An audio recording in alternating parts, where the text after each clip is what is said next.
and welcome our blood viewers to RTD's News English Edition. As usual, we bring to you the major and top highlights of tonight.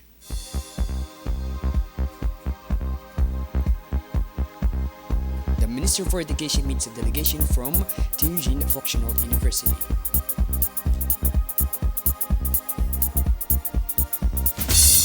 And on the international scene in Gaza, Israel commits a new massacre against displaced persons in Beit Lahia, 45 dead. Those were the major and top highlights. Welcome back to our newsroom, our beloved viewers. The head of state, His Excellency Mr. Ismail Omar Guelleh, has sent his warm congratulations to President Recep Tayyip Erdogan and all the friendly people of Turkey. In the current context of the commemoration of this sister country's National Day, the people of and government of Djibouti join me in expressing their sympathy and friendship to the sister nation of Turkey, wrote President Guelleh in his congratulatory telegram to Mr. Erdogan. Djibouti and Turkey owe the special nature of their relations to the fact that they share a common set of fundamental principles, values, and convictions, noted the President of the Republic in the same document. Our country will remain permanently mobilized to work towards strengthening the bonds of fraternity, mutual aid, and collaboration between our two nations. The head of state added, reiterating his best wishes for a happy holiday to President Erdogan and to all the brotherly and friendly people of Turkey. The Prime Minister, Mr. Abdulqadir Kamil Mohammed, received on Sunday in his office at the ministerial complex Mr. Sultan Saeed Ahmed, the special envoy of the Ministry of Foreign Affairs of Finland, who was recently appointed in charge of relations with East African countries.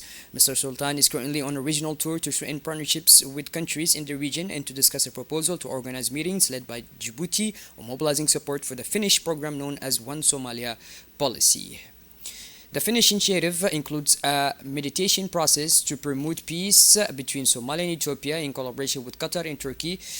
During this meeting, the talks addressed a number of issues of common interest and the latest developments in the region, especially in the ongoing crisis in Yemen and Sudan, as well as the fight against terrorism. The Prime Minister and the Finnish officials stressed the importance of dialogue, the search for peaceful solutions, and the development of a concrete action plan to emphasize good intentions. Mr. Sultan Saeed Ahmed, the dynamic political figure of Somali origin, is active in social inclusion and cultural diplomacy, values that are consistent with the region's aspirations for peace and cooperation.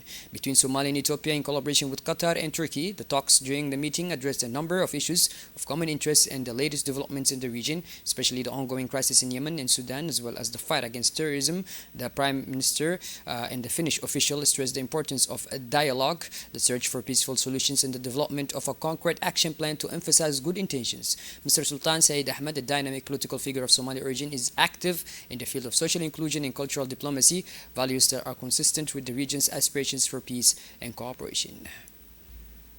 The Speaker of the House of Parliament, Mr. Deleta Mohammed Deleta, received in his office at the Parliament's headquarters Mr. Sultan Saeed Ahmed, Special Envoy of the Minister of Foreign Affairs of Finland, who was recently appointed in charge of relations with East African countries. Mr. Sultan is currently on a regional tour to strengthen partnerships with countries in the region and to discuss a proposal to organize meetings led by Djibouti on mobilizing support for the Finnish program known as One Somalia policy, as I mentioned. The Finnish initiative includes a mediation process to promote peace between Somalia and Ethiopia in collaboration with Qatar and Turkey. The talks during the meeting dealt with a number of issues of common interests and the latest developments in the region. The Speaker and the Finnish officially stressed the importance of the dialogue, the search for peaceful solutions, and the development of a concrete action plan to emphasize good intentions. Mr. Sultan Saeed Ahmed, a dynamic political figure of Somali origin, is active in the field of social inclusion and cultural diplomacy, values that are consistent with the region's aspiration for peace and cooperation. At the invitation of his Cuban counterpart, Mr. Ali Hassan Bahdon, Minister of Justice and Prison Affairs in charge of human rights, paid a working visit to Havana at the head of a delegation consisting of Mr. Umar Saeed Ahmed Mohammed, President of the Court of First Instance, Mr. Muhammad Sultan Mohammed, Judge and Inspector of Judicial Services. He was accompanied by Djibouti's Ambassador to Havana, Mr. Nasser Mohammed Usbo. Mr. Ali Hassan Bahdon conveyed a message of solidarity and support from the President of the Republic, His Excellency Mr. Ismail Omar Guelleh, during a period of power outage that plunged the island into total darkness for several days. The Djiboutian minister continued his mission by meeting the leaders of the institution involved in judicial cooperation between Djibouti and Cuba. He held successive talks with the President of the People's Supreme Court, Mr. Robin Remego Ferrero, the Attorney General of the Republic, Mr. Yamila Pena Ojeda, and the penal authorities. The minister's visit concluded with the signing ceremony of two agreements with his Cuban counterpart, Treaty on Transfer of Sentence Prisons between the Republic of Djibouti and the Republic of Cuba, a cooperation agreement between the Ministry of Justice of the Republic of Djibouti and the Ministry of Justice of the Republic of Cuba.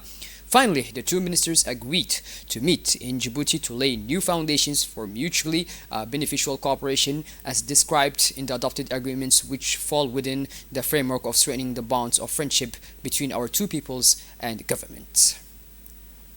During the recent annual meetings of the World Bank and IMF, a major ministerial event was organized by the African directors of the World Bank. This gathering, attended by Mr. Ajay Banga, President of the World Bank, brought together finance ministers from resident countries, including Mr. Ilyas Musa Dawale, Minister of Economy and Finance of Djibouti, to discuss the replenishment of international development resources, International Development Association. In a global economic context troubled by geopolitical tensions and the ongoing effects of the pandemic and other crises, it is essential not to overlook the support of the International Development Association.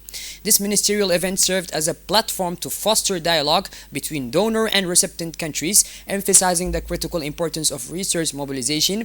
By facilitating this and strengthening partnership, the event was instrumental in mobilizing commitments to support the goals of this forum as the reconstitution process enters its final phase.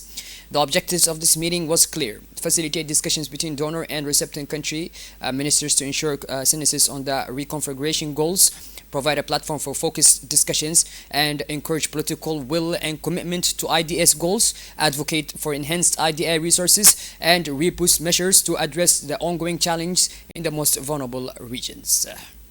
Within the same framework of the annual meeting of the World Bank and IMF, the Djiboutian delegation, headed by the Minister of Economy and Finance, Mr. Ilyas Musa Dawale, held a networking meeting with the Vice President of the International Finance Corporation for Africa, Mr. Sergio Pimenta.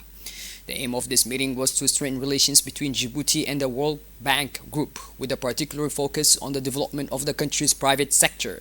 Mr. Dawale expressed his gratitude to the IFC for choosing Djibouti as the host of this annual meeting for Africa, which will be held soon. He noted that visitors will be treated to the legendary hospitality of the Djiboutian people, and that the government will be proud to engage in dialogue with the senior officials in attendance. The minister also thanked the IFC for its support to developing Djibouti's leasing system. In parallel to this meeting, the Central Bank of Djibouti, represented by its governor, signed a cooperation agreement with IFC aimed at supporting its bank in introducing leasing in the country. IFC is the flagship organization of the World Bank Group and seeks to encourage productive investments by creating an environment conducive to the flow of private capital. This project, long identified by Central Bank as a solution to stimulate the provision of finance to SMEs, is a major step forward in representing an important advance for Djibouti's economic development. Djibouti expressed its strong condemnation of the attack on the headquarters of the ambassador of the United Arab Emirates in Sudan. Djibouti reiterates its categorical rejection of any violation of international laws and standards. Djibouti also emphasized the importance of respecting the inviolability of the premises of diplomatic missions and ensuring their full protection. In accordance with the Vienna Convention on Diplomatic Relations of 1971.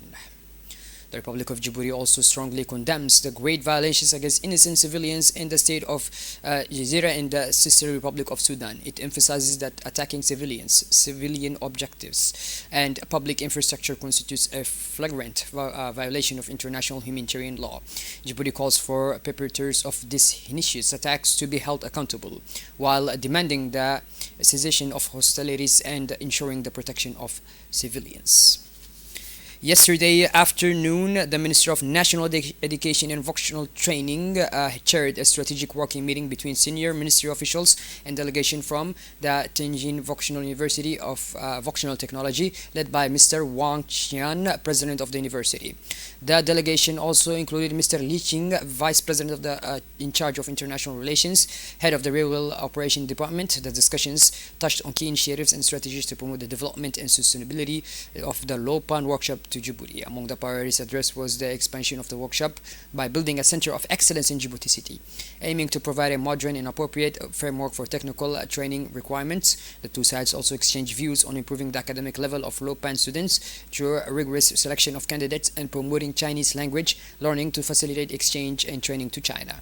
The two sides agreed on objectives of the cooperation, ensuring cooperation in establishing new fields such as railway logistics and training and train driving in line with the needs of the labor market. This initiative is part of the Ministry of Education's will to enhance technical and vocational skill in Djibouti in cooperation with the Tijen University.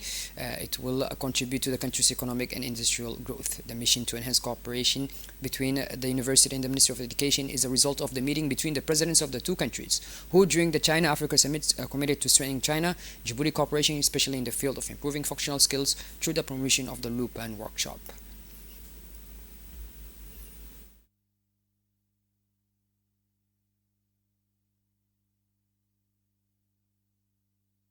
The Chinese delegation from the Tianjin University of Iron Technology visited the infrastructure of the Luban Workshop, which aims to become a center of excellence in iron technology training at the Industrial and Commercial Institute of Djibouti. This visit was led by the Secretary General of the Ministry of National Education and Vocational Training, Mr. Muhammad Abdullah Mahyoub, as well as the General Director of Vocational Training, Abdul Qadir Muhammad, and vocational training inspectors who guided the distinguished visitors on a tour through the advanced facilities and equipment applied in the Luban Workshop. Members of the delegation were able to appreciate the high quality of the language labs where students receive Chinese language lessons, as well as the train cockpits, simulators, and representatives models of railway circuits with all their technical characters. Inspectors and educators also discussed in detail the training processes as well as field internships within the Djiboutian Ethiopian Railway Company. Exchange time was set aside at the conclusion of the visits and explorations, giving visitors the opportunity to interact with Djiboutian educators and senior officials from the Ministry of National Education and Vocational Training on the progress of the training of programs. More broadly, this exchange allowed for the evaluation of the training program offered by the Lipan workshop, discussed the maintenance and upgrading of equipment, as well as the needs related to enhancing the teaching capacities of Djiboutian trainees. The Chinese delegation also noted the success achieved in the different disciplines of training at Luban in Djibouti, leading to a professional license in railway operation and management, railway engineering and technology, international trade and logistics management, all offered in cooperation with the Tianjin Professional University and Tianjin's first commercial vocational school. 7 days after the celebration of the National African Youth Day, the Ministry of Youth and Culture launched the third edition of the Ortio Special Context. The event was held in the presence of the Minister, Dr. Hibu Mumin Asowe, along with other senior officials of the Ministry, as well as a jury that included Mrs. Hasna Maki Hamad and Dr. Musa Absiye. The preliminary shortlisting placed focus on selecting candidates registered through the application platform and brought together many university youth from different directions, competing in this competition that gives them the opportunity to express their ideas and perceptions on issues of concern to youth. This competition aims to enhance the oral expression skills of youth, encourage creativity and critical thinking, and promote civic engagement by inviting participants to reflect on important topics. The ministry seeks to motivate youth to actively participate in building a future that meets our country's aspirations to follow the rapid development globally. Young people between the age of 15 and 30 were invited to introduce themselves, express their motivation, and provide an original speech that enables them to carefully prepare their interventions. As part of the National and African Youth Week agenda, the Rotary competition is a unique opportunity for young people to make their voices heard and engage in substance conservation and their future. The Minister of Youth and Culture expressed her happiness with the participation of youth and the positive impact of this high critical abilities. The Minister expressed her pride in the success of the previous edition of the RTU competition, emphasizing the importance of the follow-up and continuity.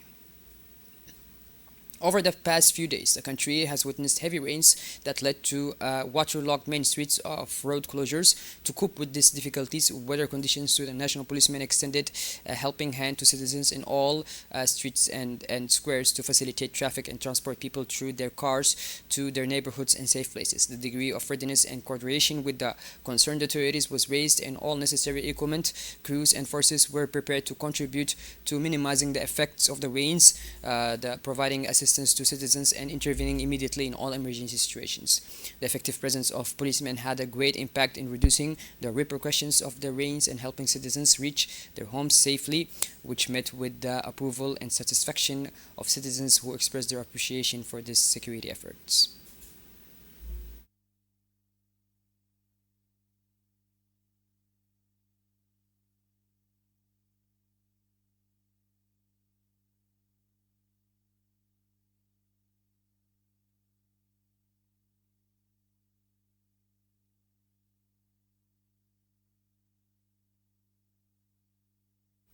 In response to the call launched by the acting Minister of Interior Mr. Qasim Haroun Ali, the National Police General Directorate formed intervention teams to pump and drain water in certain areas of cities severely affected by the floods. The National Police Department has mobilized all its personnel to assist citizens in evacuate the water left behind by the rains in various neighborhoods. More than 10 medium and large capacity pumps are being operated to prevent the water from turning into mud and turning the water into wumps.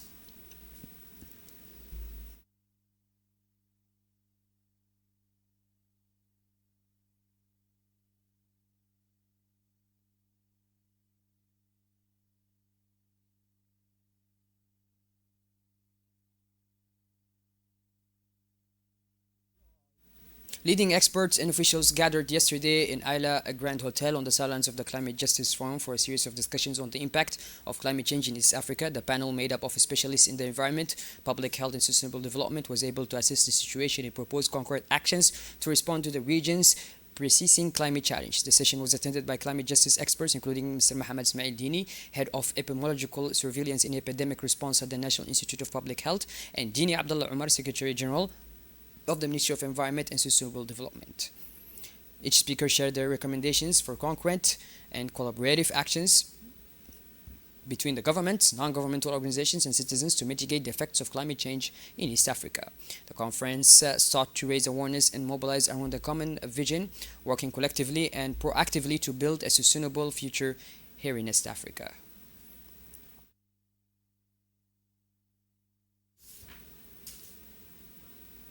On the occasion of the International Day of Girl Child, celebrated annually on 11th of October, Tajara, in collaboration with UNICEF, organized a special day focused on promoting girls' rights and recognizing their achievements. The event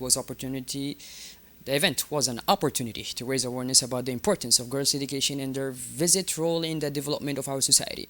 It was also an opportunity to highlight the achievements of girls in various fields, such as education, arts, and sports. The celebration was attended by local authorities, members of the school community, dozens of parents, and other invitees.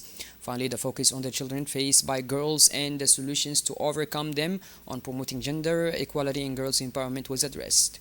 The International Day of the Girl is an important platform to promote the rights and empowerment of girls globally and encourages the international community to take concrete steps to achieve justice and equality. The day reflects the global community's commitment to end discrimination and against girls and raise awareness. The International Day of the Girl Child also encourages girls to actively participate in their communities, enhancing their ability to make decisions and contribute to sustainable development.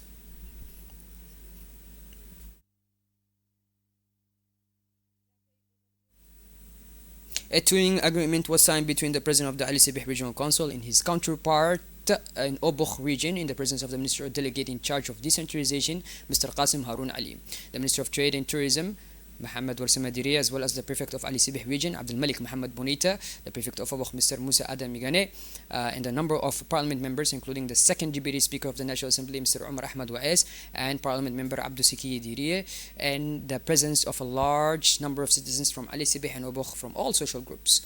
The visitors were welcomed with traditional songs and dances while the people of Obok gave us a presentation on the development projects implemented in the region and the decentralization and local initiative support project. This program received financial support from the European Union and was implemented by the French in cooperation with the regional council. At the conclusion of the presentation of the achievement, the regional development program, the officials present gave speeches praising the importance of the close relationship between the two regions. At the end of the event, traditional leaders from the two regions gathered at the local house of elders to promote dialogue and reapproachment between these two people of the two groups. Today, the world celebrated World Judo Day in an act that symbolizes the excellence, respect, and discipline. On this occasion, we illuminate the spirit of judo through joy and sharing. In this regard, fathers and sons gathered on Monday at the Bandar Jadid NGO headquarters to learn together about the basics of this martial arts. The event highlighted the importance of this well-being and health through sports, evoking the saying, "A healthy mind is a healthy body." Games requiring skills and logic were also organized.